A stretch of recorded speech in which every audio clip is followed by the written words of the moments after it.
Hello everyone, তো আজকে হচ্ছে শুভ জন্মাষ্টমী। তোমাদের সবাইকে জানাই শুভ জন্মাষ্টমীর অনেক শুভেচ্ছা। তো আজ আমাদের বাড়িতে জন্মাষ্টমীর যে অনুষ্ঠান বা পুজো সেটা হবে। তো তার জন্য অনেক সকাল সকালই মা তো সমস্ত কিছু রেডি করেছে। এদিকে সমস্ত কিছু অনেক কিছু ভোগ রান্নাবান্না হচ্ছে, সেগুলো সবই তোমাদের সাথে শেয়ার করব। কতটা কি ধরনের ভোগ আমাদের বাড়িতে তৈরি হয়, কীভাবে পুজো হয়, সেগুলো সমস্ত কিছুই তোমাদের সাথে শেয়ার করব। আর জন্মাষ্টমীর ভোগ জন্মাষ্টমী মাই পুজোটা করে, আর আমি মাকে এখন হেল্প করার জন্য চলে এসেছি। আর কী হচ্ছে সেটা তোমাদেরকে একবার দেখাই। এখানে এই যে নাড়ু বানানোর জন্য তো নারকেলটাকে পাক দেওয়া হয়ে গেছে। আর এদিকে হচ্ছে তালের বড়ার জন্য তালটাকেও মা মেখে রেখেছে আগে থেকে। এখন এখানে সুজি বানানোর জন্য সুজিটা দিয়ে দিল। আর এখানে আছে পায়েস, আর আরও হবে কি মা? কই ময়দা? এটা নিয়ে তো তাল। আর এখানে আছে ময়দা লুচি করার জন্য, আর হবে এই যে দুধ আছে ক্ষীর করার জন্য, ক্ষীর হবে, তিলের নাড়ু আর ফল প্রসাদ মিষ্টি এগুলো তো আছেই। তো এগুলো সমস্ত কিছু হবে, আর সব একা করে তোমাদের সাথে শেয়ার করব। তো ভিডিওটা স্কিপ না করে তোমরা দেখতে থাকো। মা তখন সকাল থেকেই ঠাকুরঘর নিয়ে পড়ে আছে। সকাল থেকে ঠাকুরঘর ধোয়া মোছা, পুজো করা, ঠাকুরঘরের সমস্ত কিছু কাজ করা, বাসনগুলো বার করা, পুজোগুলো আস্তে আস্তে সমস্ত ভোগ রেডি করা সব মা একা হাতেই করেছে এবছর। এবছর আমি মাকে কোনো রকম সময় দিতে পারিনি। তারপর এখন সন্ধ্যাবেলা আমি সমস্ত কাজ গুছিয়ে রেখে এসেছি মাকে হেল্প করার জন্য। প্রথমে এসে দেখছিলাম যে মা অনেক পায়েসটা তো অলরেডি করা হয়েই গেছে, নাড়ুটাও করার জন্য নারকেলটাকে এরকম ভেজে নিয়েছিল। আর তিলের বড়া করার, তিলের নাড়ু করার জন্য ওই তিলটাকে ভাজছিল। তিলের নাড়ু করাটা কিন্তু বেশ ডিফিকাল্ট আমার মনে হয়। আর এদিকে চিনিটা বসিয়ে দিয়েছে তিলের নাড়ুটা বানানোর জন্য।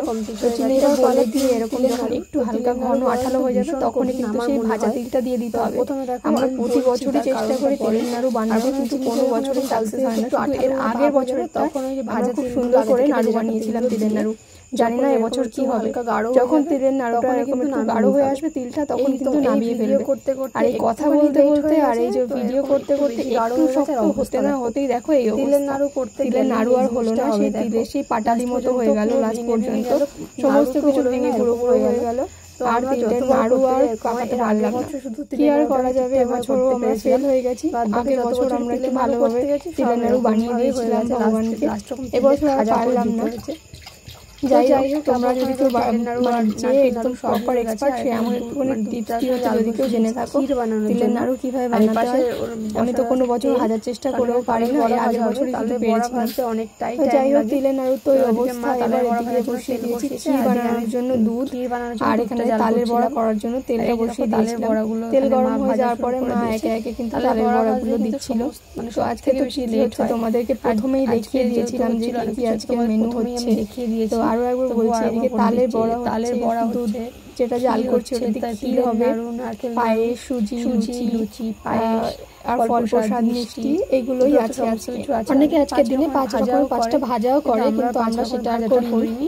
তো এইগুলোই করেছি। দেখো জলগুলো বানাতে বানাতে কিন্তু মাকে জিজ্ঞেস করছিলাম, আচ্ছা মা, ভগবান শ্রীকৃষ্ণ কিন্তু বেশ ভালোই খাবার খেতেন, পছন্দ করতেন, তার জন্যই কিন্তু এই সুন্দর সুন্দর খাবারগুলো আজকের দিনে ওনাকে নিবেদন করা হয়। তো আজকে শ্রীকৃষ্ণের জন্মদিন, যারা কৃষ্ণ মতে যারা শ্রীকৃষ্ণের পুজো করে তাদের কাছে আজকের দিনটা কিন্তু খুবই স্পেশাল একটা দিন। তো যাই হোক, এদিকে দেখো আমার দুধটা কিন্তু আস্তে আস্তে কিন্তু জ্বালিয়ে আমি ক্ষীর বানিয়ে নিয়েছি। তো ওদিকে ক্ষীরটাও রেডি হয়ে গেছে, আর ওদিকে তালের বড়াগুলোও কমপ্লিট হয়ে গেছে প্রায়। তো মাকে বললাম কিছুটা তালের বড়া তুমি ভেজে তারপর তুমি পুজোয় বসো, আর বাদবাকিটা আমি পরে ভেজে দিচ্ছি। তো অল্প কিছু ভেজে নিয়ে মা রেখেছে, আর বাদবাকিটা এখন এবার লুচি করতে হবে যেহেতু, তাই জন্য লুচিগুলো মা বেলে দিচ্ছিল, আর আমি পটপট করে সব একটা ভেজে নিচ্ছিলাম। তো মাকে বলেছি তুমি অল্প অল্প করে নিয়ে বসো, বাদবাকি যেটুকু যা থাকে আমি লাস্টে তোমাকে আস্তে আস্তে ভেজে দিচ্ছি, তুমি পুজোর কাজটা গোছাও।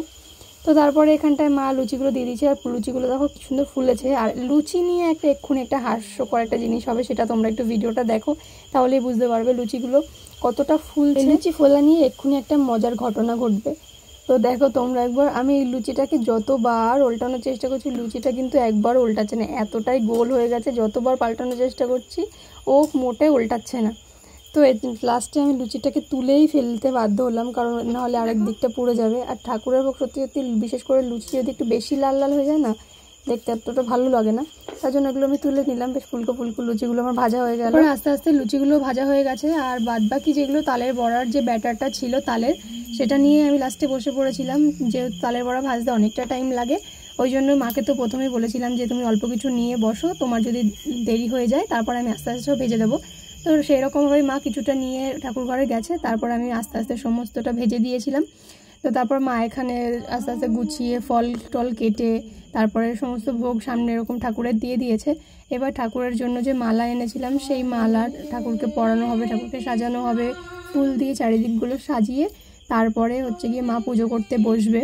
তো মা ফুল দিয়ে এগুলো সাজাচ্ছিল, আর এদিকে দেখো ভোগগুলো তো সব আছে, ওই যে সুজি, লুচি, ওই যে ছোট্ট বাটিটায় ক্ষীর, তারপরে মিষ্টি, লুচি, নাড়ু, দু রকমের, এক রকমের নাড়ু আর একটা হচ্ছে গিয়ে পিঠে হয়ে গেছে। তো যাই হোক, সেগুলো মা সমস্ত কিছু একা একাই গুছিয়ে নিয়েছে। এবার পালা আমাদের ছোট্ট গোপালের জন্য একটা ছোট্ট মালা গাঁথার। তো সাদা ফুল দিয়ে পুরো মালাটা গাঁথবো। যারা কৃষ্ণ পুজো করে তারা তো আমার থেকে বেশি ভালো জানে যে সাদা ফুলের মালাই ঠাকুরকে দিতে হয়। আর যে মালাগুলো এনেছিলাম সেগুলো ঠাকুরের থেকে অনেকটা বড়, ওই জন্য নিজের হাতে একটা এরকম গাজরার মতো করে মালাটা বানিয়েছি। মালাটা কেমন হয়েছে বলো তো তোমরা সবাই। আর আমাদের বাড়িতে কোনো গোপালের মূর্তি নেই, এই ছোট্ট একটা ফটো আছে, সেই ফটোটার জন্য এই ছোট্ট করে একটা মালা করেছি। আর লক্ষ্মীনারায়ণ তো আমাদের বড় ঠাকুর আছেই, আর তার সত্ত্বেও দেখো সাইডে একটা ছোট্ট পিতলের লক্ষ্মীনারায়ণ আছে, সেটাকেই মা স্নান করাবে এবছর, তো সেটা দিয়েই পুজো করা হবে। তো আমার ছোট্ট গোপালের জন্য মালাটাও করা হয়ে গেছে, আর গোপালকে পরিয়ে দিয়েছি। দেখো তো কেমন লাগছে আমার ছোট্ট গোপাল ঠাকুরকে।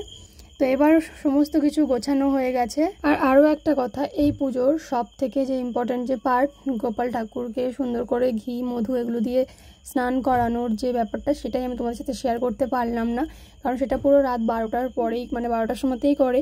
আর সেই সময় আমি ঘরে চলে গেছিলাম, একটু পরেই এসে মাকে জিজ্ঞেস করছি, মা বলছে আমার স্নান করানো কমপ্লিট হয়ে গেছে। তাই এবছর তো আর সেই গোপাল ঠাকুরকে স্নান করানোর ভিডিও তোমার সাথে শেয়ার করতে পারলাম না।